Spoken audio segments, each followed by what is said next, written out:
நாகர்கோவில் அருகே கார் மீது இருசக்கர வாகனம் மோதிய விபத்தில் வாலிபர் பலி.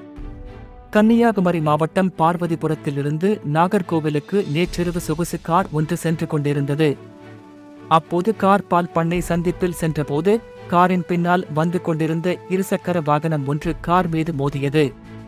இதில் மோட்டார் சைக்கிளில் வந்த இருவரும் சாலையில் தூக்கி வீசப்பட்டனர். அப்போது அந்த வழியாக வந்த கேரளா சுற்றுலா பஸ் ஒன்று சாலையில் விழுந்த ஒருவர் மீது ஏறி இறங்கியது. இதில் அவர் சம்பவ இடத்திலேயே உயிரிழந்தார்.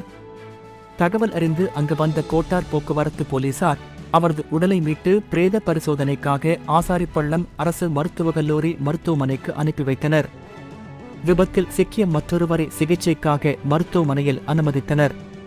பின்னர் நடத்தப்பட்ட விசாரணையில் உயிரிழந்தவர் தென்காசி மாவட்டத்தைச் சேர்ந்த கணேசன் என்பதும், மற்றொருவர் நாகர்கோவிலை அடுத்த இருளப்பபுரம் பகுதியைச் சேர்ந்த செல்வராஜ் என்பதும் தெரியவந்துள்ளது.